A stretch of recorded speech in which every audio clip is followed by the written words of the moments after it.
Buenas tardes.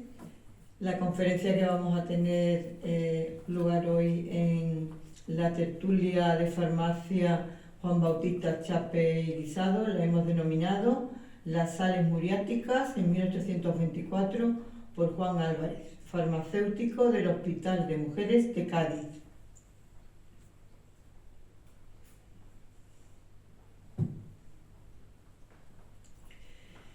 Empezamos con los datos biográficos de Juan Álvarez. Juan Álvarez era el boticario regente interino del Hospital de San Juan de Dios de Cádiz. Aquí lo tenemos.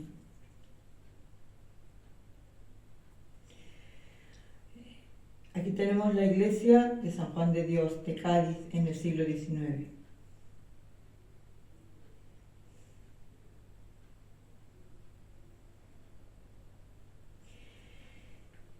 Por dentro de la iglesia, aquí vemos cómo se ve a San Juan de Dios, ya que esta iglesia está dedicada a la Orden Hospitalaria de San Juan de Dios de Cádiz. Posteriormente, Juan Álvarez fue regente titular del Hospital de Mujeres de Nuestra Señora del Carmen. Y aquí tenemos una fotografía del Hospital de Mujeres de Nuestra Señora del Carmen. Tenemos aquí una farmacia hospitalaria del siglo XIX. Cómo estaban organizados todo el botamen referido a la farmacia y cómo se organizaba todo el personal profesional de una farmacia. Y el instrumental, aquí vemos todo el instrumental utilizado por los profesionales. El regente y boticario hospitalario de la época vivía en el hospital, lo cual ocurría también con los boticarios de otros hospitales del país.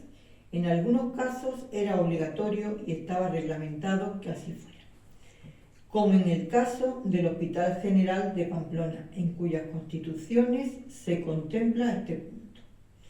El boticario debía ser hombre, no casado, y vivir en el hospital.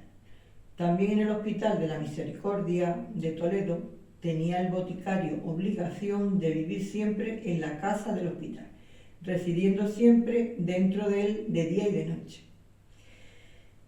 Según las ordinaciones, corresponde al regente admitir a los mancebos que crea adecuados para servir en la botica y despedir a los que no considere útiles o no cumplan su obligación. Sin embargo, en ocasiones esta atribución quedó restringida. Cabe destacar como una de las principales funciones del regente hacer por sí mismo los medicamentos más necesarios y asistir a los mancebos en la elaboración que les mande hacer, de modo que se confeccionen según arte.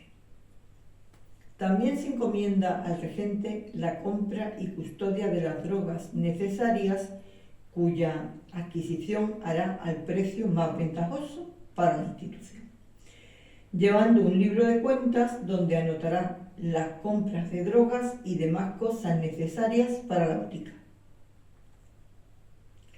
La firma de Juan Álvarez aparece en el reglamento de la Sociedad Médico-Quirúrgica de Cádiz, que fue firmado el 27 de enero de 1818 por los académicos numerarios y supernumerarios. El 1 de febrero de 1823 informa del envío de la memoria que ha de leer para su admisión como socio de número, ya que la Sociedad Médico-Quirúrgica era el antecedente de la actual Real Academia de Medicina de Cádiz. El 26 de marzo de 1828 informa que no puede acudir a las sesiones, con lo cual deja de ser académico de número y renuncia a su diploma.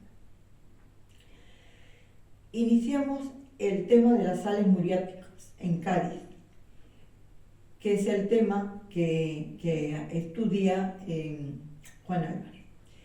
El muriate de barite se prepara descomponiendo con el ácido muriático una disolución de sulfureto de barite, formado con el sulfato nativo de barite, calentado con carbón.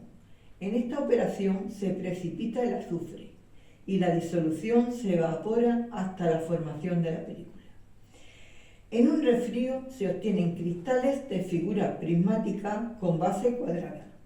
Si algún poco de azufre interpuesto sobre los cristales da color, se vuelve a disolver y se obtiene ya blanca y, según Álvarez, hermosa. El muriate de barite tiene sabor picante, acre y como metálico. Decrepita al fuego perdiendo su agua de cristalización. Es inalterable al aire. Se disuelve en una vez su peso de agua fría y en mucho menos si está hirviendo. El ácido sulfúrico y nítrico la descompone. Y por eso nos servimos de ellas en el análisis de las aguas cuando se sospecha que hay la menor cantidad de ácido sulfúrico. El muriate de barite, según Crawford, es un fundente muy activo y se usa en las enfermedades escrofulosas. Y en el día que hizo el trabajo Juan Álvarez, se administraba en Francia con buenos resultados. Y era preciso tener gran cuidado respecto al carbonate de barite, ya que es un veneno. Aquí tenemos el aspecto físico, la fórmula tridimensional, el ácido muriático o clorhídrico. También se denomina espíritu de sal, ácido marino, ácido de sal o todavía ocasionalmente llamado ácido hidroclórico, agua fuerte o salfumán. Es una disolución acuosa del gas cloruro de hidrógeno. Es muy corrosivo y ácido.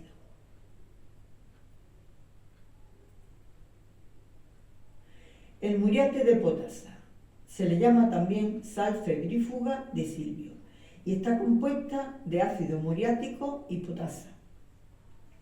Se prepara mezclando estas dos sustancias. Cristaliza en cubos regulares o en paralelepípedos rectángulos. Tiene un sabor salado y algo amargo, en lo que se distingue del muriate de Sosa, decrepita al fuego. El muriate de potasa se deseca perdiendo algún trozo de su peso.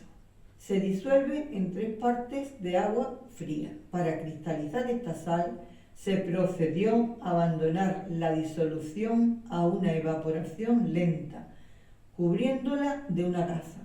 Tratada con los combustibles, no sufre la menor alteración. Aquí tenemos la fórmula. Partiendo del clorhídrico y la potasa, se obtiene el cloruro de potasio. Los ácidos sulfúricos y nítricos se comportan con ellos de modo que con los muriates en general ella descompone a todos los nitrates, con particularidad. Tiene carácter específico, forma blanca, sabor amargo, salado y precipita con el ácido oxálico. Los ácidos sulfúricos y nítricos se comportan con ellos del modo que con los muriates en general. Ella descompone a todos los nitratos con particularidad. Tiene carácter específico, forma blanca, sabor amargo, salado y precipita con el ácido oxálico.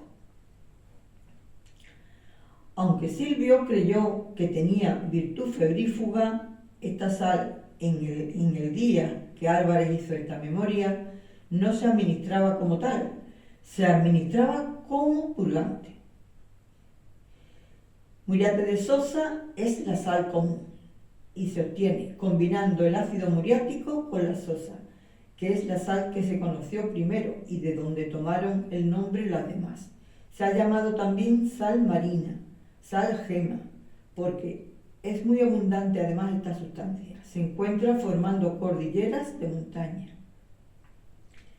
Disuelta en las aguas del mar y de otras fuentes y manantiales caudalosos, regularmente se extraía por la evaporación del agua de mar recogida en las grandes mareas en las playas bajas o sitios a propósito. En ellas el calor del sol y los vientos extraen el agua y dejan la sal. tenemos la forma de visualizar el muriate de Sosa o salco. En medicina se usa como un estimulante activo del sistema en los casos de parálisis, apoplejías o determinaciones a la cabeza. En lavativas se usaban. Las formas farmacéuticas eran lavativas y estaban bien cargadas del compuesto. Últimamente Álvarez refiere que se usaba como vermífugo, bastante poderoso, y se administraba al interior con este objetivo. El muriate de cal. La combinación del ácido muriático con la cal se llamaba también azoite de cal y se encuentra en pequeña cantidad en las aguas minerales saladas, en las aguas madres del Nitro y en el agua de mar, preparando el ácido muriático que cristaliza en prismas y disolviéndolo. El muriate de cal en medicina, según Fourcroy, se utilizaba como estimulante del sistema linfático, especialmente en las escrófulas, y asegura Fourcroy haber curado muchos casos. Muriate de amoníaco. Esta sal fue usada por los griegos y romanos y se conocía con el nombre de sal amoníaco. Está compuesta del ácido nítrico y de amoníaco. Gerfroy fue el primero que descubrió los principios que lo componen y el que adivinó, por decirlo así, los procederes de su preparación. Generalmente nos viene de Egipto, donde la extraen del hollín que forma los excrementos de los camellos y los caballos. Y allí es un combustible muy usado. Lo ponen en balones grandes hirviendo a la acción del fuego por 70 u 80 horas. Después los quitan del fuego y encuentran el muriate amoníaco, sublimado en las partes superiores y con la figura que le da la vasija. Refiere Álvarez que se preparaba en Europa de varias maneras, pero para sacarla con utilidad, para que el compuesto tuviera utilidad, era preciso tener además fábrica de ácido sulfúrico y de nitro. El álcali se sacaba de las sustancias animales inútiles, como pedazos de sombrero de cuero, zapatos viejos, lana, ropa de lana y otras cosas. Aquí tenemos la fórmula tridimensional del muriato amónico. Como vemos, se originaba gracias a la unión del ácido nítrico y el ácido amoníaco. El muriate de amoníaco se empleaba en medicina con bastante buenos efectos en las congestiones linfáticas, lácteas y también sanguíneas. Ya previnieran de golpe o ya por efecto de debilidad o espesor, y el modo de obrar de este compuesto era excitando la acción vascular. Algunos suponían que disolvía y atenuaba los líquidos espesos por falta de acción, u otro cualquier vicio, y lo aconsejaban como un estimulante excelente en las debilidades del estómago. Y ya referimos las conclusiones del trabajo de Juan Álvarez. La apertura del profesor de farmacia Juan Álvarez Castilla, académico de número de la Real Academia de Medicina y Cirugía de Cádiz en su etapa de sociedad médico-quirúrgica, a la asimilación de corrientes científicas, farmacéuticas, terapéuticas e industriales de la época, queda así vislumbrada en nuestro estudio. Recordamos que Juan Álvarez Castilla pertenecía a la Sociedad Médico-Quirúrgica de Cádiz, que en ese momento era la etapa de la Real Academia de Medicina y Cirugía de Cádiz. Y nada más, muchas gracias. Hasta aquí llega la conferencia de la tertulia de farmacia del día de hoy. Muchísimas gracias.